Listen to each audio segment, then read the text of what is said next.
Hi, Sir Carl. Magandang araw po sa iyo. Ako po si Richard ng Malati, Manila. Bunso sa 3 magkakapatid. Isa lamang po kaming mahirap na pamilya sa Negros. Pero proud akong sabihin na masisipag ang mga magulang namin. Si Papa ay tricycle driver, mag-uuling, at nagtitinda rin ng suka at tuba na siya rin mismo ang may gawa mula sa aming munting lupain na kinakatamnan ng nyug. Pero kahit gaano kasipag ng mga magulang, ay meron talagang mga anak na masyadong mababa ang pagpapahalaga sa sakripisyo ng mga magulang, gaya ng aking ate at kuya. Alam ko kung gaano kami katipid sa bahay noong nag-aaral pa ang 2 kong nakatatandang kapatid. Halos hindi kami mag-ulam ng masarap.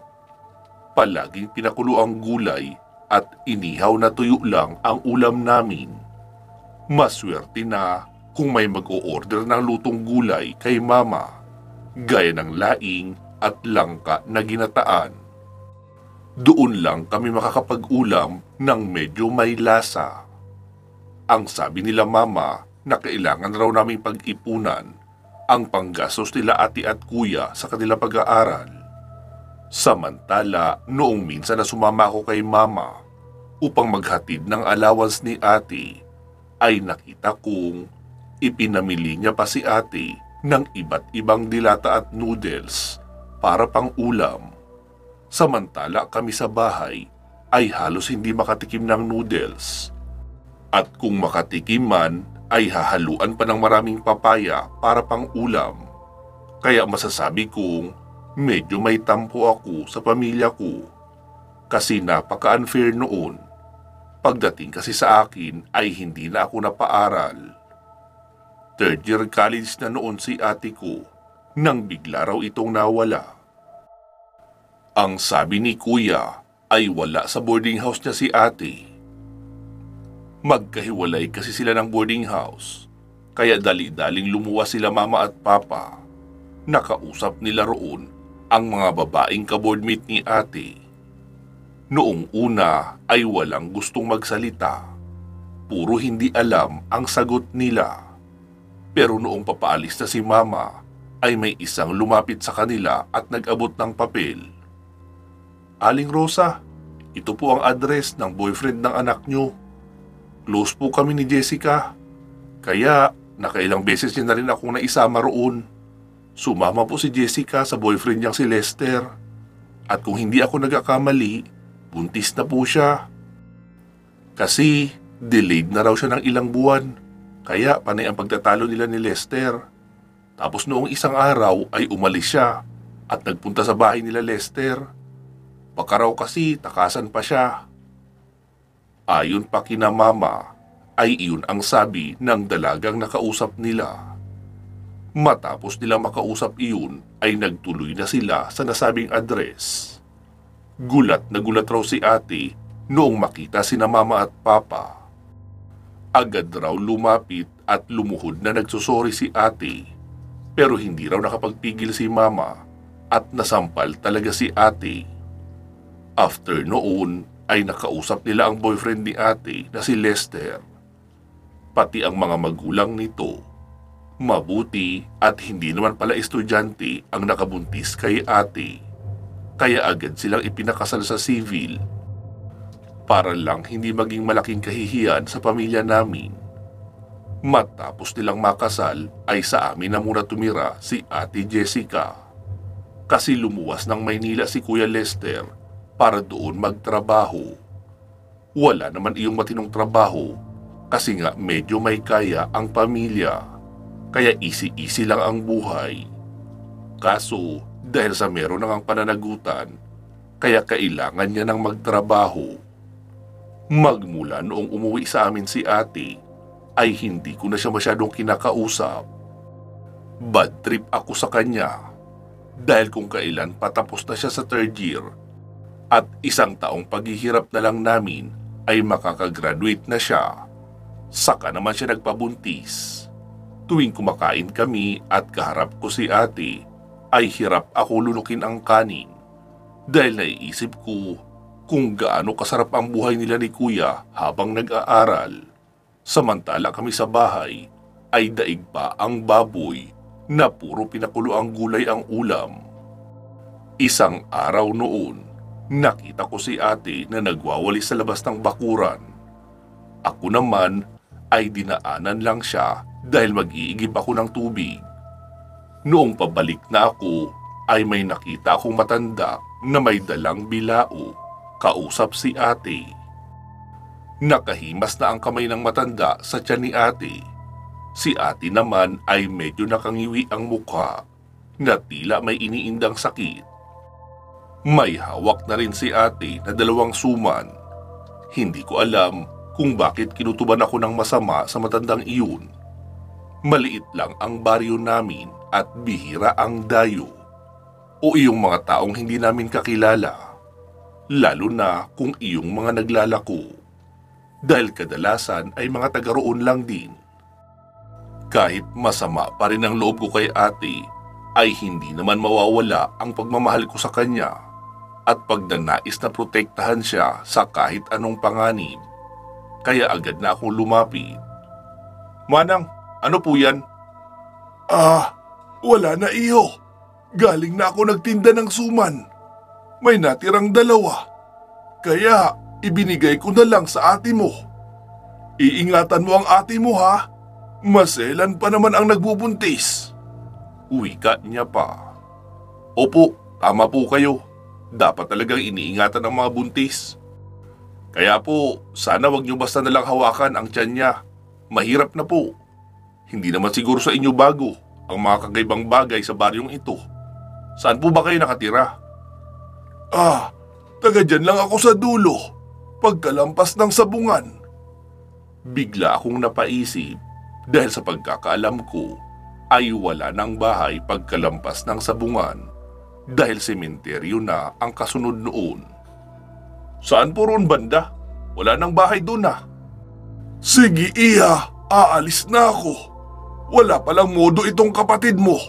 Kung makapagtanong, daig pa ang investigador ng pulisya. Wika noon at agad nang umalis. Pero palingon-lingon pa rin iyon na matalim ang titig sa akin. Sabi ko naman noong wala na ang matanda, "Ate, ano ka ba? Bakit nagpapahawak ka ng tiyan sa kung sino-sino lang?" Hala bunso, hindi ko siya pinahawak. Tinawag niya kasi ako dahil may itatanong lang daw. Tapos noong makalapit ako, ay agad niya akong inabutan ng suman. Para akong naging gising na tulala. Nakikita ko ang mga ginagawa niya pero hindi ako makareact. Parang hindi gumagana ang utak ko eh. Sumasakit na nga ang tiyan ko pero hindi ako makareklamo sa pagkakahawak niya. Mabuti na lang at lumapit ka. Sabi ko naman, "Akin na yung suman na yan, te. Itatapon natin. Pwede naman tayong bumili ng suman kina Aling Susan kung gusto mo. Sigurado pa tayong malinis." Ayoko rin naman talaga niyan bunso. Mangga ang gusto ko. Ibili mo ako kina Tessie. Tapos humingi ka na rin ng maraming bagoong alamang. "Oo sige, pero mamaya na ha, kapag nakauwi na si Mama. Hindi ka pwedeng maiwan mag-isa sa bahay." Eh di sasama na lang ako. Malapit lang naman eh. "Eh di sige." Sagot ko pa at magkasama na nga kami ni ate na nagtungo sa bahay ng kababata niya na si Tessie. Kabats niya iyon at ka-close magmula noong high school. Pagkarating roon ay nagkwentuhan pa sila ng kung ano-ano, kaya nainis na naman tuloy ako kay ate.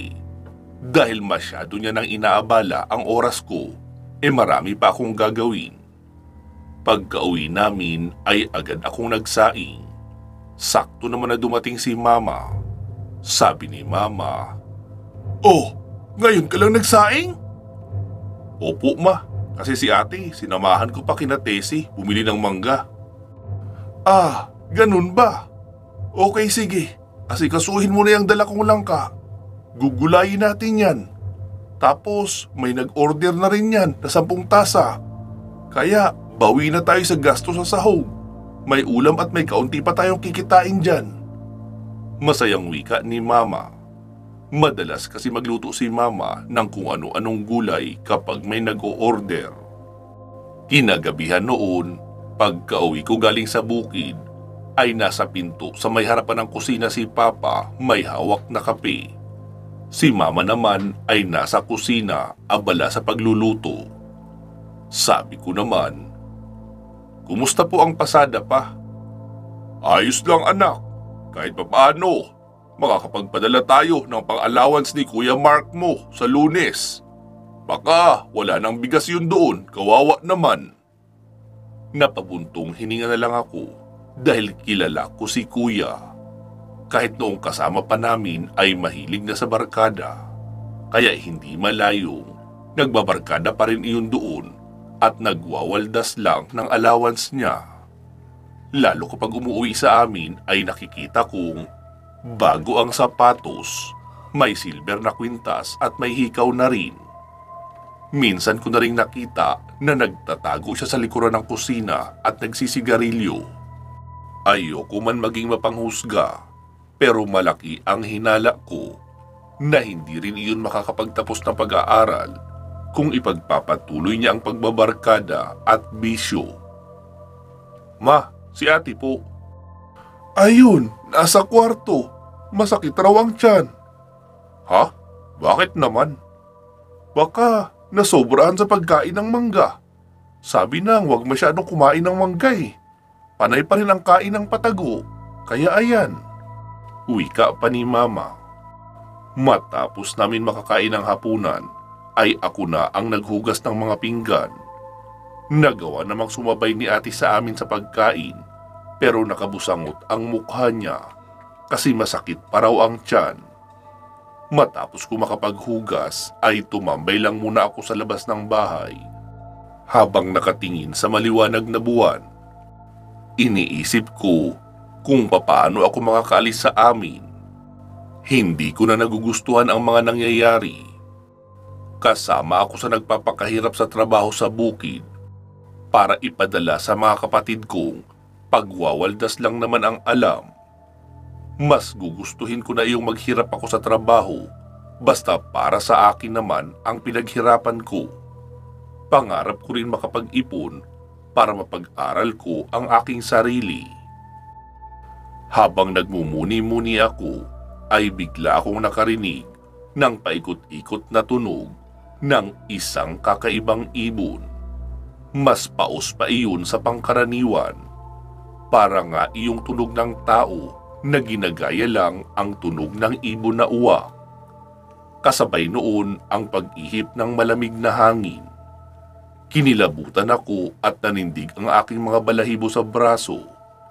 Kaya napatingala ako sa puno sa unahan. May dumapo roon na kung anong ibon, pero ang nakakapagtaka dahil mukhang mabigat.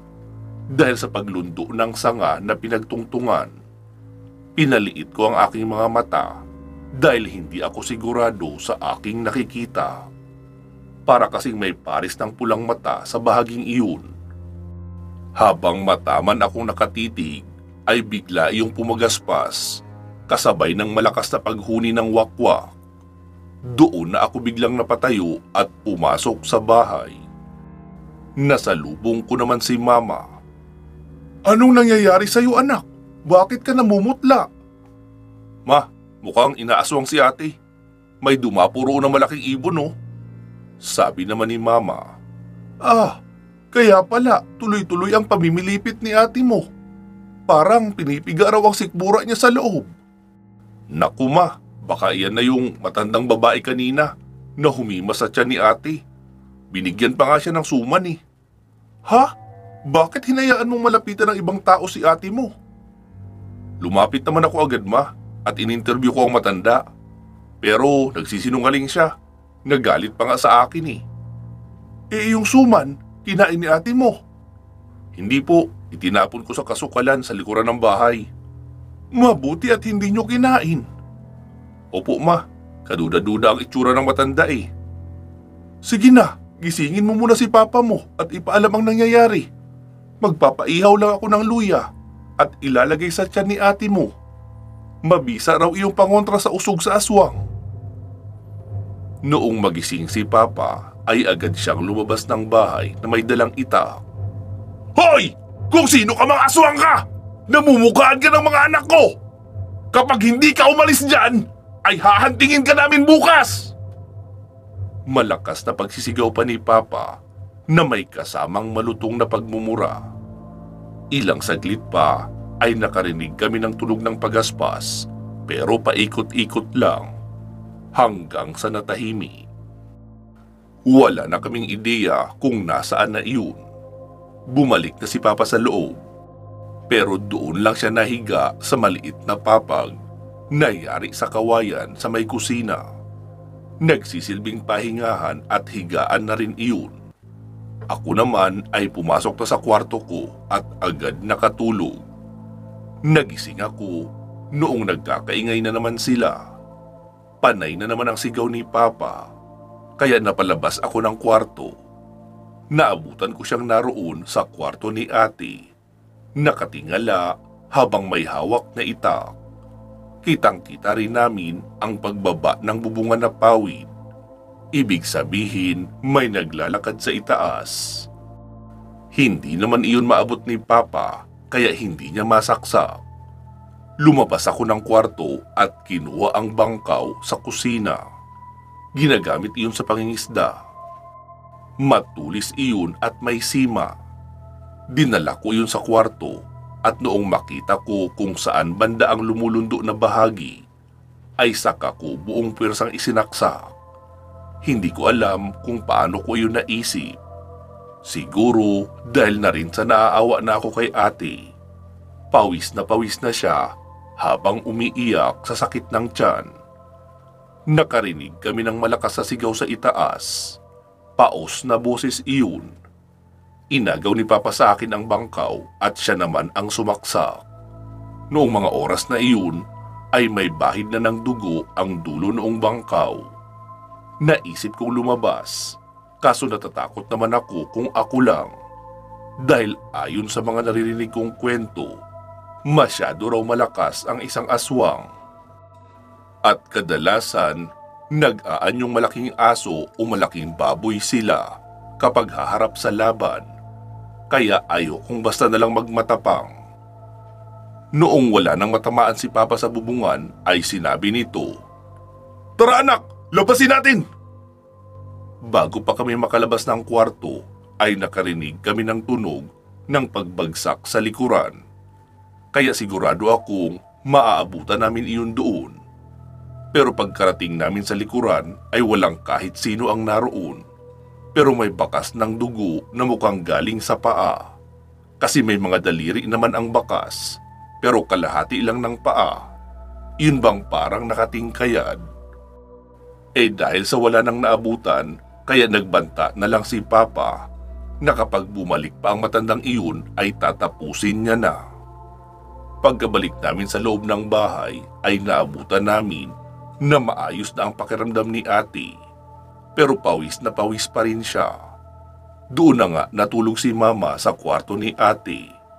Kami naman ni Papa ay sa sala na lang naglatag ng banig para mabilis magising kapag muling nagparamdam ang aswang. Kinabukasan ay panay ang pagtatanong ni Papa sa mga kakilala kung may bagong lipat ba na matanda sa amin, kung saan-saan rin siya tumatambay upang abangan kung matitsyempuhan niya ba ang isang matandang babae na may sugat sa paa o binti. Pero wala siyang nakita. Noong mga sumunod na gabi ay nakakarinig pa rin naman kami ng huni ng aswang. Pero agad nilalabas ni Papa at sinisigawan, tapos mawawala na uli. Tumitsyempo lang siguro kung wala bang kasama ang buntis na magtatanggol rito. Sa kabutihang palad, dahil maayos naman na nakapanganak si Ate. Isang batang babae ang kanyang iniluwal na pinangalan ng Chia. Umuwi naman si Kuya Lester at nanatili sa amin ng 2 linggo noong makapanganak si Ate. Pagkatapos ay muli na siyang bumalik ng Maynila.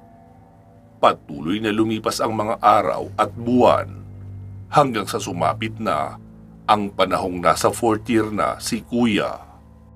Kahit papaano ay nagkakaroon ako ng kaunting pag-asa na baka makatapos siya dahil 4th year na nga siya noon. Panay na ang dasal ko na sana ay makatapos nga siya. Isang araw noon, sem break nila kuya, kaya inasahan namin na darating siya. Pero nagulat kami dahil noong dumating siya ay may kasama siyang isang napakagandang babae.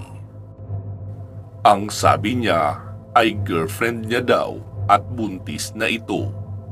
Naisip ko tuloy na napakawalang hiya talaga ni kuya. Kung kailan 4th year na siya, saka naman siya nakadisgrasya. Noong makausap ko naman ang babaeng si Miranda, ang sabi niya ay nagkakilala raw sila ni kuya sa isang inuman. Madalas raw mag-inom sila kuya kasama ang mga tropa niya. Kaya marami silang common friends. Tapos doon na raw siya niligawan ni kuya. Proud na proud pa ang babae noong magkwento ng love story nila ni kuya. Kasi romantic raw. Sa isip ko naman na nasaan ang romantic roon. Sa inuman lang sila nagkakilala. Nagkatitigan lang tapos booking na. Iyon ba ang matinong love story na sinasabi niya? Pero syempre, hindi ko na sinabi ang opinion ko dahil siguradong magagalit sa akin si kuya. Kahit may pagkamadaldal itong si Mira, masasabi kong may kakaiba pa rin sa kanya. Hindi nalalayo ang aura niya doon sa matandang lumapit dati kay ate. Mabigat sa pakiramdam. Akala namin noong una ay dinala lang iyon ni kuya sa amin para ipakilala. Pero noong matapos ang sem break, ay doon na sinabi ni kuya sa amin na iiwanan niya sa amin ang babaeng si Mira dahil itinakwil na raw iyon ng pamilya gawa ng nabuntis nga ito ng maaga. Tinanong naman nila papa kung nakaharap pa ni kuya ang mga magulang noon. Ang sabi naman ni kuya na hindi raw. Iyon lang daw ang sabi sa kanya ni Mira. Kaya nagkaroon na rin ako ng pagdududa sa babaeng iyon. Maliban pa sa pabigat na iniwan sa amin ni kuya, ay nadagdagan pa ang sama ng loob ko. Dahil iyong babaeng si Mira na ang nag-ukupa ng kwarto namin. Ako tuloy ay sa kusina na natutulog. Iyong sinabi kong maliit na papag. Minsan naman ay sa sala. Pero maiksi lang kasi ang sofa sa sala, kaya hindi ako makahiga ng tuwid. Kaya madalas, doon talaga ako natutulog sa kusina. Ako na tuloy ang nawala ng lugar sa sarili naming pamamahay. Noong wala na si kuya, ay doon ako nagsimulang makapansin ng mga kakaiba kay Mira. Umaalis ito madalas ng hapon, tapos gabi na kung umuwi. Meron na rin siyang maliit na altar sa loob ng kwarto. Pero hindi naman ako sigurado sa itsura ng rebulto na inilagay niya roon. Kasi parang hindi tapos ang pagkakaukit ng imahe sa kahoy. Wala ring pintura. Katabi naman noon ang mga itim na kandila. Ilang beses rin akong nagigising sa gabi na naririnig kong nagdarasal siya ng dasal na hindi ko naman maintindihan kung anong lingwahe. Noong minsan pumasok ako sa kwarto para kumuha ng damit, ay galit na galit siya sa akin. Nawawalan daw siya ng privacy. Sabi ko naman na papaanong mawalan ng privacy. Unang-una, kwarto namin iyon ni kuya. Nasa cabinet ang mga damit ko.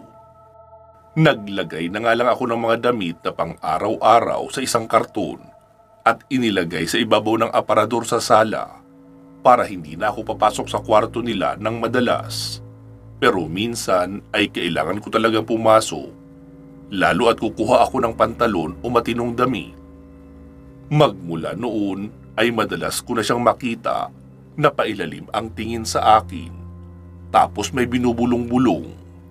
Hindi ko rin alam kung nagkataon lang ba na madalas na akong bangungutin na may humahabol sa akin na isang malaking itim na aso na may kulay pulang mata. Tapos kinabukasan, maghapon ng masakit ang ulo ko. Halos gabi-gabi na ganoon ang panaginip ko. Kaya pakiramdam ko ay para na rin ako masisiraan ng bait. Hindi na kasi ako nakakapagpahinga ng maayos dahil sa bangungot na dumadalaw sa akin gabi-gabi. Sina ate, mama at papa naman ay tila walang napapansing kakaiba kay Mira. Oo, masama rin naman ang loob nila sa ginawa ni kuya. Pero tinanggap na nila si Mira sa buhay namin. Lalo at magiging asawa na raw iyon ni kuya. Isang araw noon, pinaalagaan sa akin ni ate Jessica ang baby niya.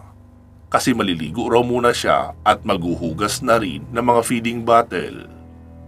Kaya kinuha ko naman ang pamangkin ko na noong mga panahong iyon ay nasa 2 taong gulang na. Masayahin ang pamangkin ko. Cute at madaling patawanin. Hindi nga iyon nangingilala kahit sino pa ang kumarga sa kanya. Naroon kami sa sala ni Baby Chia nang lumapit sa amin si Mira. Kahit naman hindi ko gusto ang presensya niya sa bahay, ay nagpapakasivil naman ako. Kung may tanong ay sinasagot ko. At hindi ko rin naman siya sinisimangutan. Umupo siya sa kabilang bahagi ng sofa. Tapos umaktong kakargahin si Baby Chia. Dahil sa pamilyar rin naman ang bata sa kanya, kaya agad nagtaas ng kamay at lumapit. Hinayaan ko na lang din. Ako naman ay tinuon muna ang tingin sa mga comics sa harapan ko. Tinitingnan ko kasi kung alin doon ang nabasa ko na para maisauli ko ang iba kinabukasan. Nang biglang umiyak si Baby Chia. Nagulat ako at biglang napatingin sa kanila. Nakita kong naroon sa loob ng damit ni Baby Chia ang kamay ni Mira. Tapos dali-dali niyang inalis. "Anong ginagawa mo, te?" Tanong ko sa kanya, pero hindi siya sumagot. Ngumiti lang. Agad kong binuhat si Baby Chia at inugoy-ugoy ng marahan, pero ayaw pa rin noon tumahan. Kaya tinignan ko ang loob ng damit. Nakita kong may bakas ng kulay pula sa loob. Iyon bang parang kinurot ng malakas? Ipinagtaka ko iyon.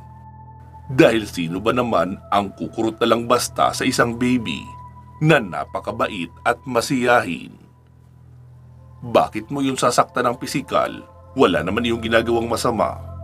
Siguro kung pisil-pisil sa pisngi, hita o braso, ay baka isipin kong normal pa kapag nanggigigil. Noong tignan kong muli si Mira ay nakatagilid ang ulo nito na titig kay Baby Chia. Parang ibang tao na siya noong pagkakataong iyon. Alam mo, iyong taong bigla na lang naging robot ang asal na bihira kumurap ang mata at nakatitig lang. Ganon ang naging kilos niya. Tapos sinabing, "Ang sarap niya, no? At napakabango pa." Doon na ako nakaramdam ng takot kasi paanong masarap. Tapos biglang lumapit si ate. Nagagalit ito dahil bakit daw iyak ng iyak si Baby Chia. Mahirap na naman daw yun patulugin kapag ganun na naging irritable na. Hindi ako sumagot at nakatitig lang ako kay Mira. Sabi naman ni Mira, "Ayaw yata ni baby sa akin. Hinaplos ko lang naman, pero umiyak bigla eh." Sinamaan din iyon ang tingin ni ate, kaya tumayo si Mira at pumasok sa kwarto nila. "Hoy, Richard, wag mo nga ipapahawak si Baby Chia sa babaeng iyon. Mukhang may sapak sa utak yun minsan eh. Baka bigla na lang ihagi sa labas yang si baby." Tumango-tango lang ako dahil doon ko napagtanto na may napapansin rin palang kakaiba si ate. Kaya pala kahit minsan ay hindi ko nakitang ipinahawak niya si Chia doon kay Mira. Isang gabi noon, pasado 10:00, nasa silid na sila mama at papa. Si ate naman ay naroon na rin sa kwarto niya. Mula sa sala ay kita ang kusina at pintuan ng banyo. Nakita kong pumasok ng banyo si Mira. Tapos narinig ko ang pagbagsak ng tubig mula sa pagkakabuhos. Sa isip-isip ko pa, naliligo siguro. Makalipas ang ilang minuto ay nakita kong papabalik na siya sa kwarto nila ni Kuya. Madilim ang aura niya noong naglalakad at matalim ang titig sa akin. Nasabi ko na lang, hindi kaya kinulam ako ng babaeng ito? Kaya palagi akong binabangungot? Wika ko pa sa aking sarili. Ipinagpatuloy ko ang pagbabasa ng comics doon sa sala. At noong mag-aalas 12 na siguro, ay itinigil ko na at tumayo na ako para lumipat sa papag sa may kusina dahil doon naman talaga ako natutulog. Noong mapadaan ako sa kwarto ni Mira ay napansin kong nakabukas kaunti ang pinto. May mga kandila na nakasindi sa maliit na altar. Nakita ko si Mira na nakaluhod at nakatalikod sa pinto. Wala itong damit. Kahit sa pang-ibaba ay hindi ako sigurado kung meron. Kasi nakatapis lang siya ng malong at nakalas na iyon. Tumutuwad-tuwad pa siya habang may ipinapahid sa katawan, braso at leeg niya. Ilang saglit pa ay nagtatayuan na ang kanyang mga buhok. Iyong paghanga ko sa nakikita kong hubog niya ay napalitan ng takot. Alam kong iba na iyon, hindi na normal. Pero parang may kakaiba sa mga ginagawa niyang ritual dahil nagawa ako noong iparalisa. Nakatayo lang ako na nakatulala at nakatingin sa kanya. Pero hindi ako sigurado kung alam niya ba na naroon ako nakatingin sa likuran niya. Nabalik na lang ako sa tamang wisyo noong marinig ko si Baby Chia.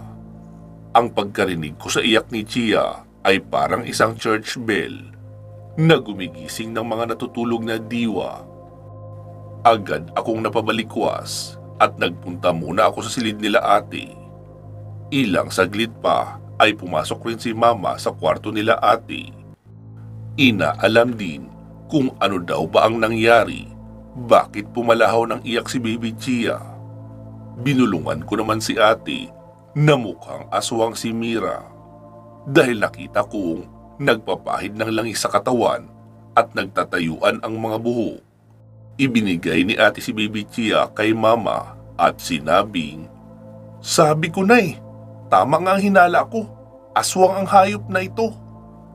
Dali-daling lumabas si ate na sinundan ko rin naman. Pagkalabas nga namin ay nakasarado na ang pintuan ng kwarto ni Mira. Pinupukpok iyon ni ate at pinapabuksan habang sumisigaw. Binuksan ko na rin ang ilaw sa kusina para maliwanag. Baka kasi pagkabukas ng pintuan ay bigla kaming dumugin. Lumabas na rin si Papa at nagtanong kung anong nangyayari. Sabi ni ate na inaaswang ni Mira si Baby Chia. Maging si Papa ay tinatawag na rin ang pangalan ni Mira at pinapalabas para magpaliwanag. Nang biglang bumukas ang pintuan, nakadamit na ng mahaba si Mira at nagpanggap na bagong gising. Ano raw ang nangyayari at sa kalagitnaan ng gabi ay nambubulahaw kami. Sinabi ni ate na nakita kong nagpabahid ng langis si Mira at tumatayo ang buhok. Pumalahaw din ang iyak si Baby Chia dahil sa ginagawa niya. Nangatwira naman si Mira na hindi raw totoo na aswang siya. Nagpahid lang daw siya ng lotion kasi bagong ligo siya at nakita niya raw na binubusuhan ko siya.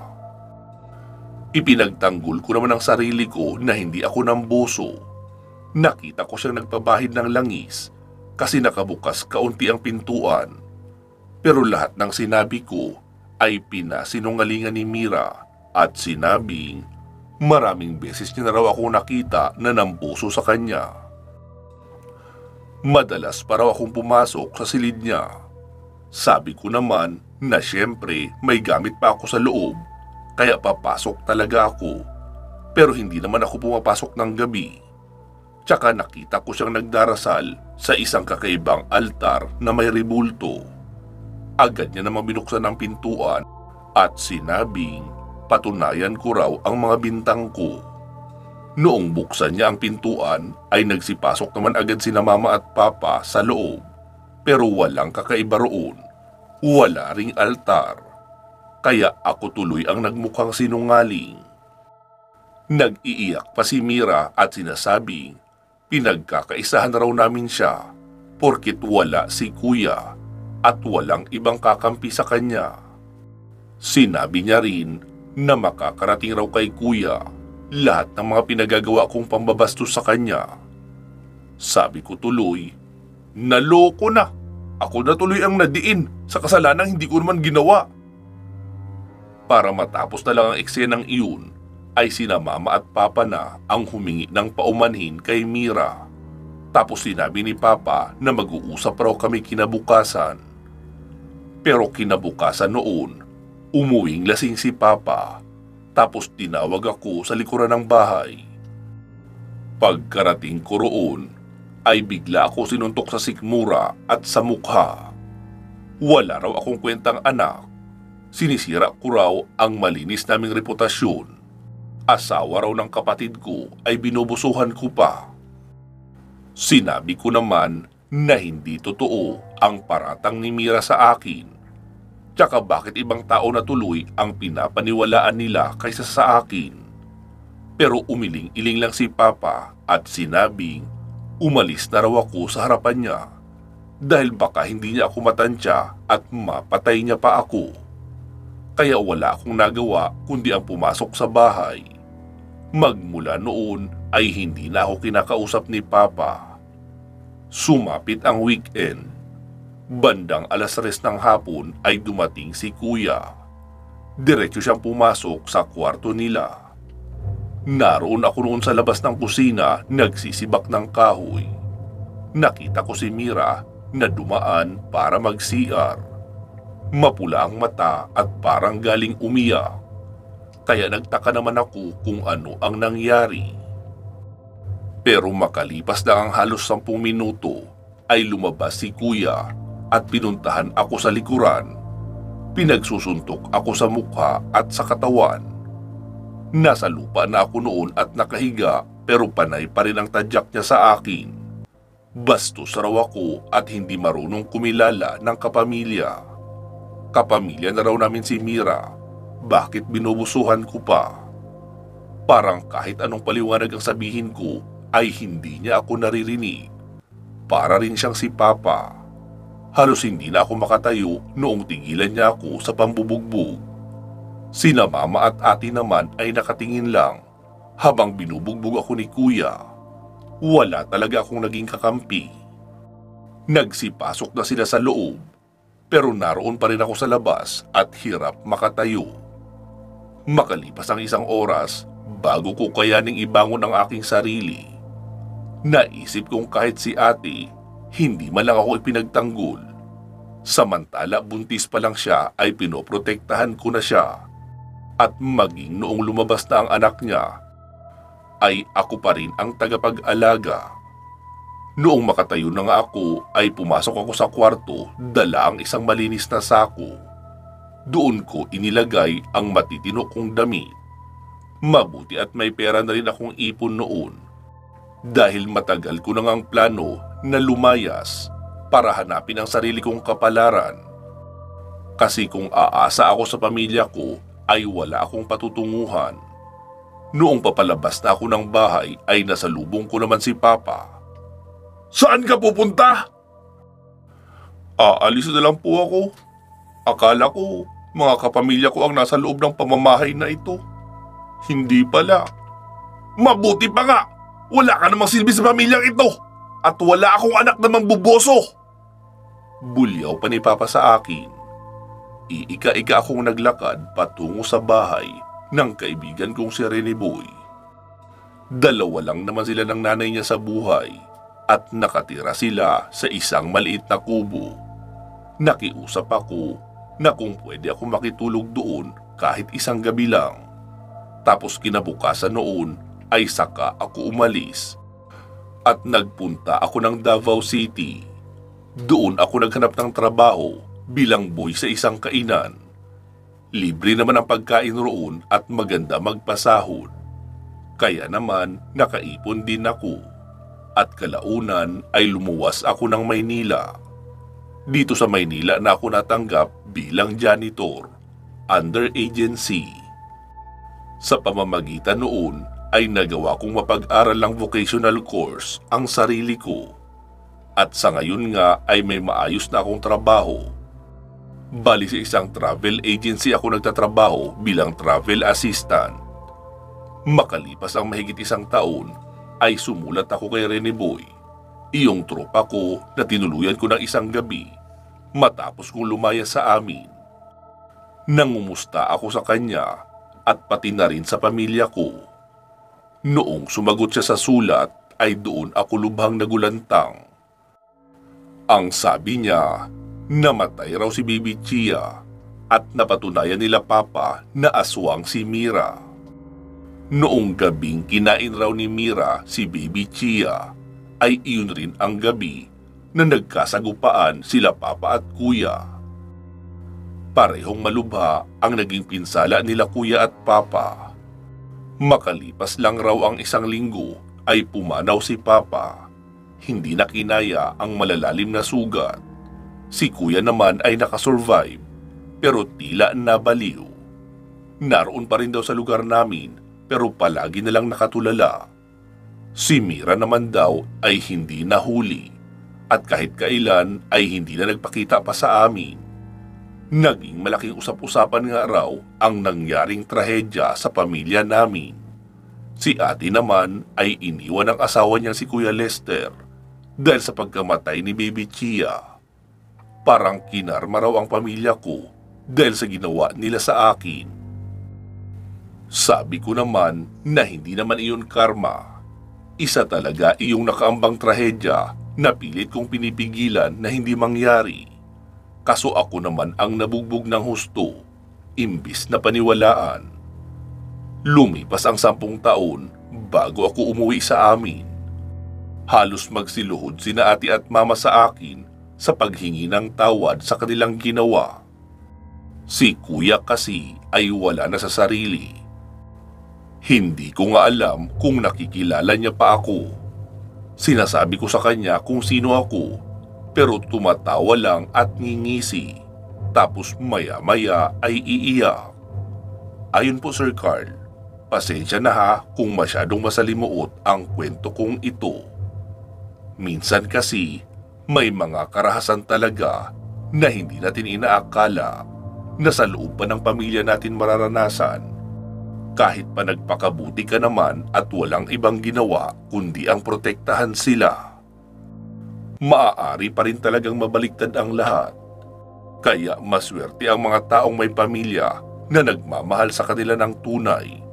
Yung kahit anong sabihin ng ibang tao, ikaw at ikaw pa rin ang pipiliin at papaniwalaan. Ayun, hanggang dito na lang po ang kwento kong ito Sir Carl.